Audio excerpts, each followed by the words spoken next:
Welcome. Can you imagine a co-op without members? No. Without members, there is no cooperative. So it makes sense that a co-op will focus its energy on creating, protecting and returning value to its members. They need to know that their interests drive the co-op business, so it's important for co-ops to engage well and regularly with their members. To attract members in the first place, the co-op needs a clear statement of mutual benefit. This value proposition outlines what's in it for members and what they contribute in return. Registering a co-op without a clear member value proposition is possible, but this puts the cart before the horse. Such a co-op may not get very far. So, let's consider the member value proposition. The purpose of any cooperative is to create, protect and return value to its members. The more that members benefit from the co-op, the more they will use its services, and the more likely the co-op will be successful. Member value is a key driver of a successful collaborative farming enterprise. To achieve this success, a co-op must be clear on what value it delivers to members. Understanding that value is essential. So a group of farmers who want to set up a cooperative must carefully articulate this win-win statement of mutual benefit, the member value proposition. This statement becomes a sales pitch to potential members and an explanation of what the co-op does for members in exchange for their participation and support. The proposition must relate directly to the primary activities of the co-op, but might also include additional associated benefits for members. So you see, the member value proposition is a business mission statement. It explains the co-op's reason for being. This value proposition should be at the core of all planning, communications and engagement activity. For example, in strategic planning, the co-op board would ask, how can we continue to create, protect and return value to members? This focus should guide all important decisions on business and budget priorities. This focus helps to keep members where they belong, at the heart of everything the co-op does. A co-op's member value proposition can change. Business focus and benefits at startup might evolve as the co-op membership grows. So it's important to review and, if necessary, renew the value proposition with members. A co-op's board of directors and their working groups or committees will lead this important work of member engagement. Importantly, the value proposition is not just about what the co-op does for members, it's also about ownership. Co-op members own the co-op through their investment and commitment, so they determine how it can best serve their needs. Ownership gives control, so every farmer member has a vote to elect the board and to help guide the co-op's development. That all co-op boards must have a majority of democratically elected member directors. This helps to ensure that members guide decision-making. However, merely guessing what the members want is not enough. The board must actively and regularly check in with members and, if necessary, adjust their assumptions. This requires member engagement, another key driver of co-op success. It involves communicating well and regularly with members, from startup to stable operations. As we know, without members, there is no cooperative. Just as farmers are the foundation of the Australian economy, members are essential to the cooperative sector. Effective engagement builds trust, ownership and a sense of empowerment by providing opportunities for members to guide their co-op's development. Before startup, a co-op needs to ask a lot of questions. Co-op founders should consider how many members the co-op will begin with and, if needing finance, how much startup capital it can raise through issuing member shares. This is why member value, member engagement and business planning are so closely connected. The member value proposition is the seed for a co-op's business strategy, and member engagement underpins its marketing strategy. Potential co-operators need to ask, who will the co-op appeal to? Is there one or many stakeholder groups, for example, just producers, or producers, value adders, and consumers? What are the shared goals of these groups, and what benefits can they gain by working together? Examples might include lower production costs or better market access through combining forces. Different benefits might appeal to consumers, like access to local produce or direct payment to farmers without middlemen. Which benefits will appeal to which member groups? For startup capital, a new co-op should ask how many members will join immediately and how much would they pay for member shares. What amount is needed to set up the farming business? If startup capital isn't enough, the co-op might need external funding, like a bank loan or by issuing debentures. In addition, a new co-op should think about how it will attract new members, especially if the business plan relies on expansion. A co-op needs to think carefully about how to continue offering value so that it keeps and attracts members. If a co-op can clearly communicate its member value proposition, it has a better chance of members wanting to join or stay with the co-op because they understand how the business benefits them. Wow, that is a lot of questions. And we're just starting up. Answers to these questions cannot be assumptions. Evidence should be gathered to help predict how many members might join and how much startup capital can be raised. Gathering that evidence means getting out into that community and asking those questions. Feedback from this engagement will help to refine the member value proposition. During operations, engagement will aim to keep members and attract new ones. This activity should focus on member benefits. So, get ready for some more essential questions. Are our members getting what they want? What other benefits would increase member participation? Does the business strategy or service mix need to change? Effective member engagement will help a co-op refine its business strategy and maintain a reliable member profile. Co-op boards need to know how much do members usually invest? What expectations do they have? Are they patient investors? What is their appetite for risk? Answers to these questions help to design the co-op at the start and also shape ongoing operations. Co-ops must be sensitive to how much information and interaction members expect. The manner and frequency of engagement is important, and a co-op board needs to respond to feedback from members. This member focus should guide the co-op's approach to governance, even before there is a registered co-op to govern. There are many creative ways to reach out to current and potential members. Some are tried and tested, some are legal requirements. For a co-op with share capital, the compulsory disclosure statement communicates important details about operations and benefits. We will shortly cover how to draft an effective disclosure statement. Before startup, member engagement helps review the feasibility of the business. Without a clear commitment of member investment, a co-op is unlikely to raise enough capital to get off the ground.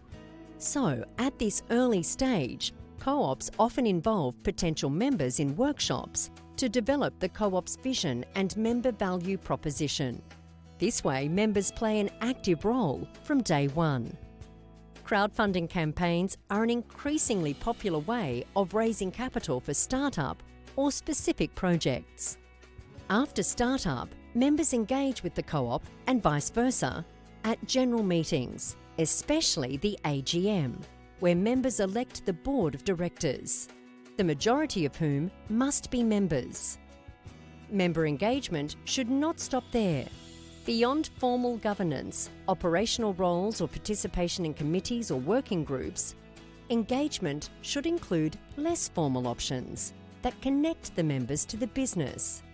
Think classic marketing, regular updates or e-news, feedback surveys on services, invitations to workshops or special events. Consider the usability and usefulness of online media, so members can check in to see how their co-op is going. What engagement activities have you listed? The aim of engagement is to encourage people to be part of the bigger picture. This takes time and hard work, but this groundwork lays the foundations for a strong collaborative enterprise. Sustainable farming co-ops are formed by people with a common aim to collaborate. They identify leaders who can unite a group and create a team committed to working and farming together. Engagement relies on creativity. Consider the many fun ways for people to get involved. Remember, though, to align with your members' needs, taste, talents, and style. Engagement must be relevant to them. One farming together example is the Organic and Regenerative Investment Cooperative. Ori Co-op was established to raise finance for and provide information about organic and regenerative agriculture. Ori Co-op raised startup capital through a fun crowdfunding campaign. It has a strong social media presence and runs member information nights. Members from all over Australia vote and provide feedback through online platforms. Of course, not all co-ops need a geographically diverse membership. Co-ops with a local focus might benefit more from regular face-to-face activities. Whatever the method or means, member engagement is an important priority for co-op leaders. Now that we've discussed the member value proposition and member engagement, it's time to develop an effective disclosure statement. A disclosure statement acts as a prospectus for co-op share offers. Without one, a co-op has little chance of attracting initial member investment or ongoing support. Some aspects of the disclosure statement require thorough preparation. These include the member value proposition and the primary activities and active membership rules. These are developed for a co-op's constitution. These rules set out the co-op's main activities and how members can participate. The disclosure statement needs your attention. A good disclosure statement will include a summary of the business and operations plan, setting out the co-op's expected earnings and the strategies it will use to achieve its business goals. Financial forecasts must be supported by an annual budget with profit, loss, and cash flow expectations, so that members can decide if the co-op will be able to deliver on services and benefits. Forecast earnings should include the capital expected to be raised from membership, so there needs to be some certainty about member numbers and contributions. To draft an effective disclosure statement, you will need to check the member value proposition and startup finance with potential members. A disclosure statement is only as good as the work put into it. Farmers who want to collaborate should be aware that co-op development, even before registration, involves some hard work. But Australian farmers know that growing good things takes time, teamwork, and effort. Collaboration helps to share the load. A successful co-op does not happen by chance. It is the result of the engagement, communication, commitment, and cooperation of its members. In business, a co-op is the ultimate team, and the disclosure statement should outline just how that team can make a successful business. Your disclosure statement needs a summary business and operations plan. The business and operations plan should outline income, expenditure, profits and losses for at least a 12-month period. But the plan is about more than money. It tells the story of how the co-op will achieve its purpose. So the financials must be an accurate representation in dollar amounts of the plan's targets. And operations plan includes operations. What services will the co-op provide? How will those services benefit members? How will the co-op get product from members to its supply chain? Will it do online sales? Does it have a supply chain plan? Finances. What are the capital requirements for startup? How many members will there be at startup? And how much capital needs to be raised through public borrowing? What is the expected income for the first year? What are the costs of doing business for transport, insurance, marketing, and professional advice? Logistics. What is needed to start operating? Are there premises, physical assets and development approvals? Will producers deliver product to a central facility? Or will the co-op provide a collective service? Or both? Is there storage, quality assurance, value adding, packing and delivery? Product development. What market research or feasibility study has been done? How will the co-op market products? Will it develop branding? Will it certify member products against standards? Is there market demand for these products? Where? And do you have access to that market? Will the supply be able to meet demand? Can you scale up and expand once you have established a market? How will it price and position against competitors? And management. Who will implement and report on board decisions? What professional services are needed? What are the risks and how will they be managed? The business and operations plan must provide detailed information for the year ahead. This information forms the basis of the disclosure statement, used to attract members and investment. We suggest a 3-section structure for your business plan. Section 1 should contain the business name, location, and general information about the market for the proposed products or services, and the member value proposition. The second section should contain detailed information about the co-op's products or services, the primary activities, and some feasibility analysis providing evidence on how many members will join the co-op and use its services, and the share capital they will contribute. This section should also include the co-op's marketing and member engagement strategy for year 1, with a bullet point risk assessment and risk management plan. Section 3 includes the forecast financials for the year ahead, based on member evidence.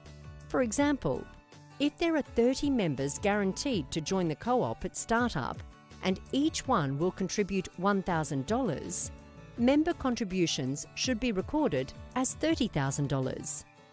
If startup costs are $40,000, the co-op will need to secure the extra $10,000, perhaps as a bank loan or by fundraising. A cash flow forecast provides members and potential board members with the assurance that the co-op is likely to remain solvent. You should verify your figures with a professional accountant. A detailed business and operations plan is a lot of work, that's for sure.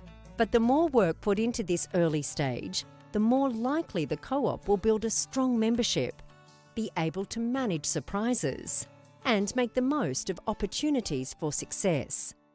If you plan, you can.